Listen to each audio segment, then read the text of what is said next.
3, 2, 1, gravando. Bom dia, povo do segundo médio. Bom dia, aqui é o Hélio de novo com História. E o tema de hoje é Revolução Industrial, ok? Lembrando que esse tema ele está na apostila 20, que são as revoluções europeias do século XIX, tá? Sendo que a primeira e mais significativa delas foi, sem dúvida, a Revolução Industrial. Ela modificou o modo de vida das pessoas de modo drástico, tá? Vamos entender como é que rolou isso, tá? Lembrando que a Revolução Industrial começou na Inglaterra no século XVIII, ok? 1760, com a invenção da máquina de tear, do James Hargreaves, tá? Então é o seguinte, como era... Antes de chegar em detalhes disso, como era a economia inglesa antes dessa Revolução Industrial? Era, como quase todos os países, agrícola, artesanal, né? E o comércio era, né, a principal fonte de lucro, tá? A agricultura na Inglaterra era feita em campos abertos e cada agricultor cultivava algumas faixas de terra e muito trabalho, pouco rendimento, a coisa não fluía tão bem. Tá, o artesanato era doméstico, com ferramentas simples, né? E o comércio interno era pouco. O comércio externo era mais forte até do que o próprio comércio interno. Porque internamente as comunicações entre as regiões da Inglaterra eram mais difíceis. As estradas eram críticas, montanhas, vales, desfiladeiros. Então, uma área muito irregular e dificultava. Para você ir de Londres a Glasgow, por exemplo, na Escócia, demorava dias, né? Então era difícil os transportes, era muito lento, tá? Porque começou na Inglaterra e não em outro lugar, tá? Na Inglaterra, por vários motivos, tá? Alguns deles foram, primeiro, a Revolução Comercial. Então a expansão do comércio marítimo inglês, tá? A partir de Elizabeth I, Henrique VIII, né? A coisa começou a dar um up diferente, né? Os ingleses começaram a ter uma presença maior no comércio mundial, ok? Com a marinha forte, né? E isso começou a gerar lucro para os ingleses. Organização política favorável foi o quê? O fim do absolutismo. Lembra da Revolução Puritana do Cromwell e logo depois a Revolução Gloriosa do Guilherme, né? O Conquistador, Guilherme III. Assim, que a partir daí tirou-se o absolutismo, né? E aí a Carta de Direitos, né? E aí o parlamento inglês começou a direcionar o poder, né? Elegendo inclusive um primeiro-ministro para governar. O poder político e econômico era inevitável, tá? Porque a Inglaterra possuía um sistema bancário sólido e muitos recursos naturais, carvão, ferro, ok? Com o fim das revoltas, né? Da pacificação, da estabilidade, né? Isso acabou gerando um aumento demográfico, ou seja, tinha força de trabalho para atingir tudo isso. Vamos lá. Os fatores mais imediatos que deram origem à Revolução, aquilo foi o contexto geral, agora os fatores mais imediatos, né? Uma verdadeira revolução agrária, tá? A agricultura, ela modificou drasticamente, então a lei do cercamento de terras, ou do fechamento, ou do cercamento, tanto faz, né? Ou seja, a lã era o que estava dando muito mais dinheiro do que plantar trigo, soja ou sei lá o que, né? Frutas e tal. Então, a lã era um produto que dava muito mais lucro e era muito mais rentável. Então, os grandes proprietários de terra começaram a desativar suas fazendas e cercá-las, por isso cercamento ou fechamento, né? E transformar essas terras em pasto para ovelhas, tá? Por quê? Para poder criar as ovelhas e ter o lucro estrondoso com a lã, que era vendida muito bem, principalmente no exterior, tá? Só que os camponeses que trabalhavam lá eram expulsos, tá? Os camponeses não tinham vez, eram expulsos, tá? Outra lei que forçou a barra foi a lei dos pobres, que visava acabar com os mendigos por meio de uma obrigação ao trabalho.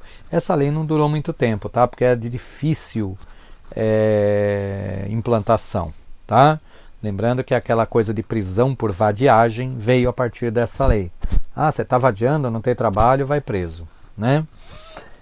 Os transportes também começaram a melhorar quando eles começaram a construir canais entre os inúmeros rios, da Inglaterra. E aí a navegação fluvial, navegação por rio, passou a ter a incrementar o comércio interno dos ingleses. Tá? E como veio a passagem da ferramenta à máquina? Né? Cara, o artesanato, o produtor é independente, ok? Então ele sozinho faz todo o processo, né? Ele produz a peça toda, pequenas quantidades, e não divide o trabalho inteiro é dele. Tá? Ele vai construir um banquinho de madeira, ele serra, ele corta, ele lixa, ele monta, ele pinta, ele vende, ok? Ele faz tudo, é o artesão. Na manufatura, se vocês se lembram, né, no comecinho do Renascimento, final da Idade Média, começo do Renascimento, as corporações de ofício eram manufaturas que, com oficinas com um número maior de pessoas, começavam a produzir mais, embora as ferramentas pertencessem ao dono da oficina. Tá? E daí foi evoluído para o sistema fabril, que passou a comandar o sistema de produção, pois os operários têm que seguir o ritmo das máquinas. Okay? Aí nas fotos eu coloquei duas crianças, né, uma foto real de duas crianças trabalhando numa máquina, né, na época da Revolução Industrial na Inglaterra, e a velha e famosa foto do filme do Charlie Chaplin, Tempos Modernos, né, ícone aí da Revolução Industrial. Vamos lá. O nascimento das fábricas. Então é o seguinte, as oficinas artesanais começam a expandir com as máquinas, dando lugar aos grandes galpões do sistema fabril. Tá? Aumento da produção em larga escala, as fábricas mudando drasticamente o ambiente das cidades, e como a energia inicialmente era vapor, né, então caldeiras a vapor, aquela fumaceira louca nas cidades, que isso acabou alterando drasticamente. Está surgindo até mesmo uma nova classe social, que é a classe operária. Aí vocês estão vendo uma das primeiras máquinas de tear, tá? Tear e fiar. Fiar é aquela que faz fios. Tear é a que cruza para poder, né, fazer o tecido. Então, com relação a isso, como era antes dessas máquinas? Né? Antes das máquinas, lembra aquele desenho da Bela Adormecida, a Princesa Aurora, com a Malévola, né, a vilã mais maravilhosa da Disney, principalmente com Angelina Jolie? Lembra que a maldição lá, que colocaram a princesinha, ela ia espetar o dedo no fuso de uma roca e morrer, que as fadas madrinhas mudaram a maldição para ela dormir, né? Então o fuso era é uma espécie de ponta, mas com chanfro dentro para você passar o fio, e aquela roda para você esticar e trançar o fio dela, ok? E era a roca que acontecia antes, tá? Ou seja, a Revolução Industrial foi um conjunto de transformações econômicas e sociais tremendas a partir de 1760 na Inglaterra, quando James Hargreaves inventou a máquina de fiar, okay? Que transformava fibras de algodão em fios. Foram fases, existiram várias fases, inclusive não só eu, mas muitos historiadores consideram que nós estamos vivendo uma quarta fase da Revolução Industrial. A primeira foi logo que começou a máquina de fiar e tear, as máquinas, né, de fiar e tear, onde o ferro e o carvão eram os principais materiais usados, a energia a vapor, lembra das locomotivas a vapor, as Maria Fumaça, né? A energia hidráulica da água, principalmente indústria têxtil e na Inglaterra. Depois se expandiu numa segunda fase para aço e ligas, o material. Lembrando que o aço não existe na natureza, o aço é uma criação humana. É ferro com um determinado processo em cima que vai oxigênio, mas a parte química não é a minha praia. Tá? E aí o aço acaba sendo um material revolucionário, muito mais resistente. Peças de máquinas começaram a ser produzidas em aço, né? Porque as de ferro depois de um tempo quebravam. Forma de energia que também mudou drasticamente a vida das pessoas, elétrica e petrolífera. A luz elétrica, o petróleo, então veio o automóvel, ok? A gasolina. Então assim, isso acabou mudando drasticamente a vida das pessoas. A principal indústria era siderúrgica e se expandiu principalmente, inicialmente, né, para Inglaterra e França, depois os demais, Estados Unidos, Japão e vai por aí afora. Tá? E como ficava o governo inglês nesse período de Revolução Industrial? Ok? O parlamento, né, que era o centro de decisões em Londres, tornou-se o centro de debates políticos. E aí haviam dois grandes grupos em choque. a velha aristocracia rural, os donos de fazendas, né, ainda arcaicos, presos às tradições antigas, e a nova elite industrial. Os donos de indústria, que cresciam e ficavam cada vez mais ricos, começaram a ter um peso maior nas decisões no Congresso, que é o parlamento inglês, que ainda hoje é no Palácio de Westminster, um patrimônio histórico mundial, aí, né, com o Big Ben.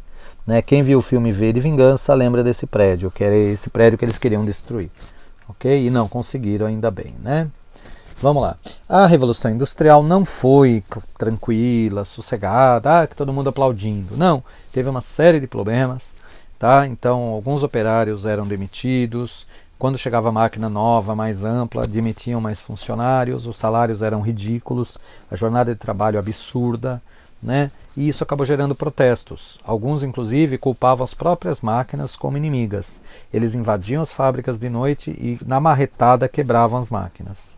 Okay? Esse movimento, fundado por Ned Ludd, um operário, né, acabou gerando protestos mil, muitas máquinas quebradas.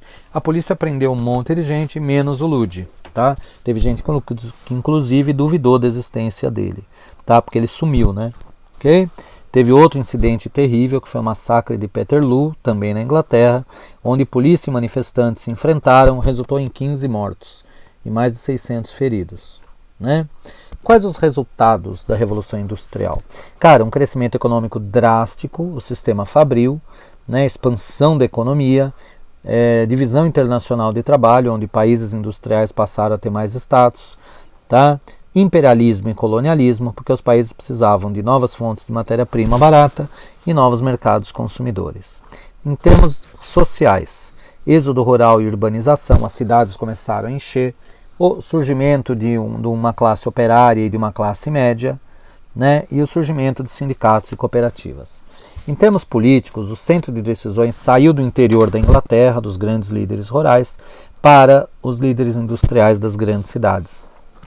Birmingham, Liverpool, Londres, Manchester, ok? Essas cidades eram o centro do poder na Inglaterra.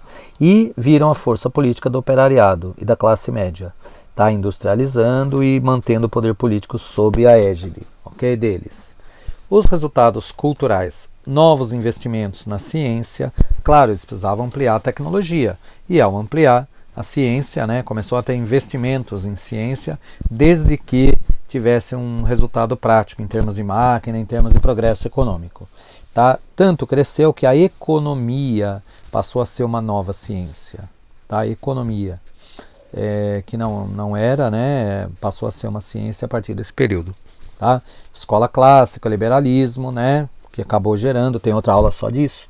E as doutrinas coletivistas, tá? As doutrinas de esquerda, que se chama, né? Anarquismo, socialismo, comunismo, social-democracia, do qual pôs a imagem do Pierre Proudhon, o fundador do anarquismo moderno. E esse anarquismo não tem nada a ver com bagunça, é apenas a ideia de que as pessoas não precisam ter um chefe, não precisam ter um líder, elas mesmas se autogovernam. Ok? Um pouco utópica, né? Mas enquanto ideia. E por fim, o que atualmente nós estamos vivendo numa provável quarta fase da Revolução Industrial. A terceira foi com o final da Segunda Guerra, tá? Com a era atômica, lá, o advento da era atômica. Só que, hoje em dia, com o advento da internet e a popularização no mundo, as relações pessoais e de trabalho mudaram drasticamente. Tá? Até hoje, filósofos, sociólogos, psicólogos, tá, analisam os efeitos da tecnologia virtual na vida das pessoas. É um novo ramo e nós estamos passando por essa revolução, né? Chamada quarta fase da Revolução Industrial, que é a fase da internet. Ok? Tudo bem, meu povo? Então, da minha parte é isso. Muito obrigado pela atenção de todos e até a próxima, pessoal.